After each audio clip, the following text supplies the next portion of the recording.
हाय, hello, नमस्कार मंडळी. स्वागत आहे तुमचे जयास तडका मसाला कुकिंग चॅनलमध्ये. चला तर मग करूया आज आपण असे पौष्टिक, कुरकुरीत मुगाचे डोसे. तेही करा माझ्या पद्धतीसह आणि माझ्या सिक्रेट टिप्ससह. चला तर मग करूया. मी 2 वाटी मूग घेतले आणि सेम वाटीभर तांदूळ घेतले आहेत.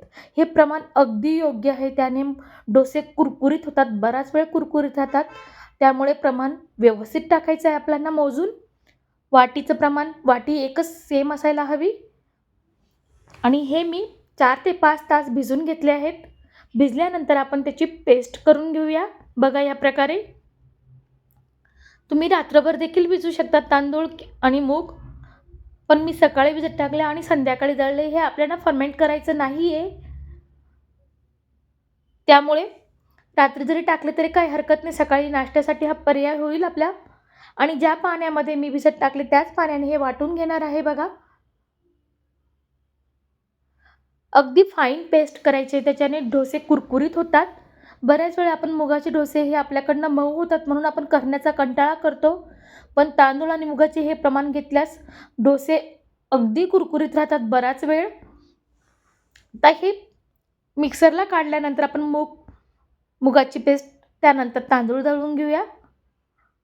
आणि त्यामध्ये मी एक सिक्रेट पदार्थ टाकणार आहे, त्याने बराच वेळ हे डोसे कुरकुरीत राहतील.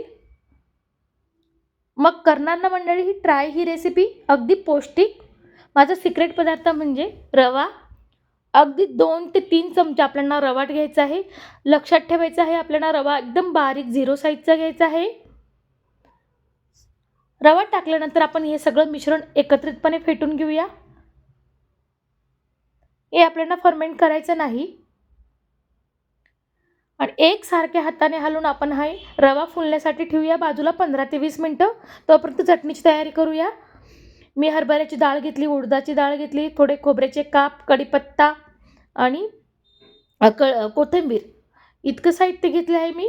कढईत तेल घेतलं. तेलमध्ये मी 2 चमचे हरभऱ्याची डाळ भाजून घेणार आहे. आणि या दोन्ही डाळ्या स्वच्छ पुसून घ्यायच्या आहेत आपल्याला, कारण की त्याच्यावर पावडर लावलेली असते, त्यामुळे पुसणं गरजेचं आहे. इतर वेळी आपण धुवून घेतो. तेल तापल्यावर त्यामध्ये ह्या दोन्ही डाळ्या छान भाजून घ्यायच्या आहेत बघा आपल्याला. भाजत असताना मी एक कांदा देखील बारीक चिरून टाकणार आहे. कांदा थोडा मऊ झाला की आपण त्यामध्ये खोबऱ्याचे काप, लसूण, कढीपत्ता हे टाकायचं आहे आणि छान भाजून घ्यायचं आहे कांदा नरम होईपर्यंत. ही चटणी चवीला अप्रतिम बनते. माझ्याकडं लाल मिरची उभी नव्हती, त्यामुळे मी बोरी मिरची घेतली आहे. तुमच्याकडे असल्यास ती मिरची टाका, नाहीतर मिरची पावडर टाकली तरी काही हरकत नाही. कांदा मऊ झाला की आपण त्यामध्ये अगदी थोडं पाणी टाकणार आहोत, कारण की आपण हे पाण्यामध्ये वाटायचं आहे. पाण्याला थोडी उकळी आली की आपण स्वादानुसार मीठ टाकायचं त्यामध्ये. ही चटणी नक्की ट्राय करा तुम्ही. ह्या डोस्यांबरोबर अप्रतिम लागते. थोडं हिंग, ही क्वांटिटी तुम्ही कमी जास्त करू शकता तुमच्या आवडीनुसार. हिंग टाकल्यानंतर आपण त्यामध्ये टाकूया कश्मीरी लाल तिखट. कश्मीरी लाल तिखटने चटणीला छान कलर येतो. आणि कोथिंबीरच्या काड्या तुम्ही हव्या असल्यास कोथिंबीर देखील वापरू शकतात. मी कोथिंबीर डोस्यांच्या पीठामध्ये वापरणार आहे. आणि इथे चटणी आपल्याला करताना आपण चिंच जरूर वापरायची आहे. तुमच्याकडे चिंच नसल्यास तुम्ही लिंबू देखील पिळू शकतात, पण चिंचेने छान फ्लेवर येतो. आता डोस्यांमध्ये टाकण्यासाठी मी 3-4 हिरव्या मिरच्या घेतल्या आहेत, 10-12 कढीपत्त्याची पाने आणि कोथिंबीर हे एकत्रित, त्यामध्ये जिरे 1 चमचा, हे एकत्रितपणे आपल्याला वाटून घ्यायचं आहे. तुम्ही इथे जिरा पावडर देखील वापरू शकतात.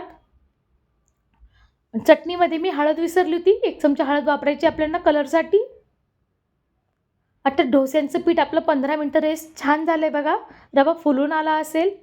आता आपण वाटलेलं कोथिंबीर, हिरवी मिरची आणि कढीपत्ता आणि जिरे यांची मिश्रण टाकणार आहोत डोस्यांच्या पीठमध्ये. अगदी हेल्दी पौष्टिक नाश्ता आहे आणि स्वादानुसार मीठ वापरायचं आहे डोस्यांच्या पीठमध्ये. कुरकुरीत देखील होतात, म्हणून नक्की ट्राय करा. वेट लॉससाठी सुद्धा मुगाचे डोसे खूप उत्तम पर्याय आहे. लवकर पोट भरतं त्याच्याने, जास्त वेळ भूक लागत नाही. आता चटणीची देखील पेस्ट करून घेऊया आपण मिक्सरच्या भांड्यातून. थोडे थोडे पाणी टाकून आपल्याला फाईन पेस्ट करायची आहे बघा.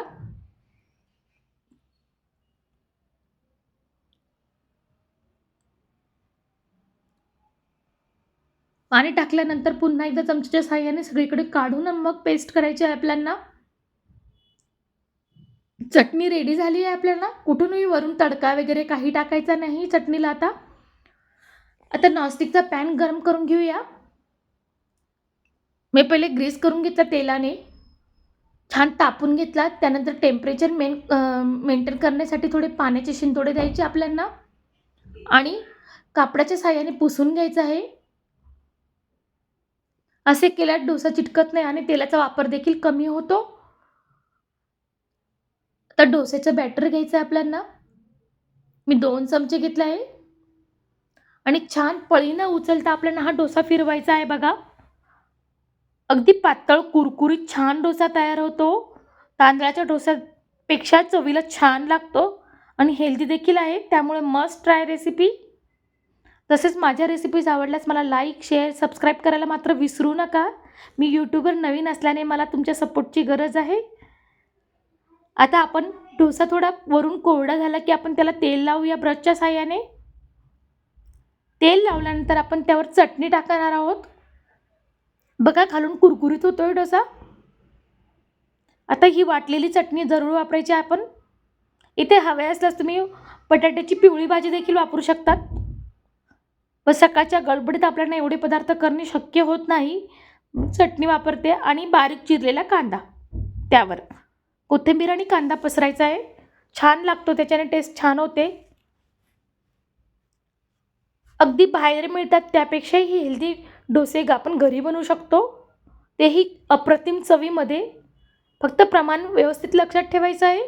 बघा आपला डोसा किती कुरकुरीत छान झाला आहे बघा. मला उचलतानाच इतका छान फील येतोय. चला मंडळी, गरमागरम नाश्ता करून घेऊया. तसेच माझ्या चॅनलला सबस्क्राईब करायला मात्र विसरू नका. आणि रेसिपी कोणत्या कोणत्या बघायला आवडतील ते देखील कमेंट करून सांगा मला. तुम्ही रेसिपी ट्राय केल्यावर कमेंट करून सांगा कशी झाली तुमची रेसिपी. रेसिपी पूर्ण बघितल्याबद्दल तुमचे सर्वांचे मनापासून धन्यवाद. Thanks for watching.